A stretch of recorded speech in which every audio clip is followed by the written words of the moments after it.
พี่น้องคอยอ่อนซ่อนความตาหักตาแพร่งของวงการหมอลำเฮาพี่น้องเอ๋ยของลูกอีพอระเบียบปัตศิลป์หมอลำเสียงเกวเต้วสุกัญญากับบันหัวหน้าบูดจักรพันธ์ลำเพิ่นแห่งซ่านเล่าบันเทิงศิลป์พี่น้องเอ๋ยข้าเจ้าพยายามกันมื้อนั้นหมอลำซ่านเล่าบันเทิงศิลป์บูดจักรพันธ์ลำเพิ่นไปแสดงที่หนองหานอุดรธานีหมอลำเสียงเก๋วพี่เต้วสุกัญญากับมายามแล้วกับทีมงานมาให้กำลังใจซ่านเล่าบันเทิงศิลป์แล้วก็ยังเป็นเกียรติขึ้นเวทีให้น้ำดีพี่น้องเอ๋ยเนื่องจากว่าหมอลำเสียงเก๋วเต้วสุกัญญานั่นอยู่หนองหานบัดนี้บูดไปแสดงอยู่หนองหานเต้วก็เลยพยายามลังหานแล้วก็ขึ้นเวทีเป็นเกียรติให้พร้อมอุ้ยพอธรรมดาเด้อการขึ้นเวทีนั่นคันพยายามลังหานนี่กันกันระดับหนึ่งอยู่แต่ขันเวทขึ้นเวทีให้พร้อมนี่อุ้ยสุดยอด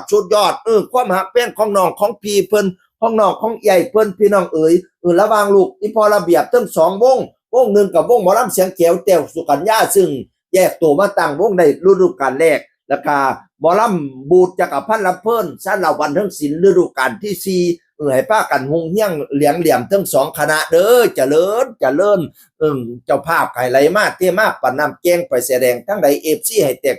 จนล้นอ้างสนามงานกะไหลมากเท่มากเด้องานหน่อยงานใหญ่งานไกลงานกางานฉลองสลางานผาปาเงินงานกะถินติดต่อหมอลำเสียงแก้วติดต่อซ่านเล่าบันเทิงศิลป์ลูกอีพอระเบียบฮักกันแพ่งกันสามัคคีกันไว้คือข้าวเหนียวปั่นแกนอย่าได้แตกเป้มางดังน้ำถึกข้าวเหนียว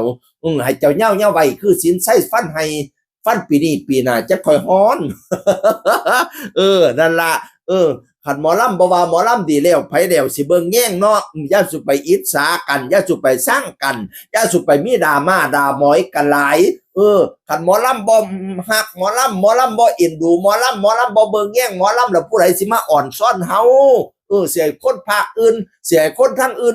มาอ่อนซ้อนเฮาก็บ่คือเฮาอ่อนซ้อนเจ้าของทั้งกันเองนี่พี่น้องเอ๋ยเป็นตัวอย่างที่ดีในวงการหมอลำเนี่ยเห็นบ่เบิ่งเอาเป็นตัวอย่างไว้ให้ฮักกันอย่าสุสร้างกันอย่าสุด่ากันอุ้ยกันซุ่มใดด่ากันน่ะข่อยขี้คร้านไปอ่านข่าวกันอ่านข่าวแล้วกันบ่ถูกใจเขาเจ้าก็ด่าเฮานี่บัดนี้เนี่ย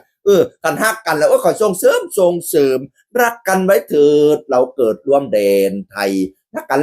น เสียงคือคนเก่าเว้าสู่ฟังสวัสดีครับ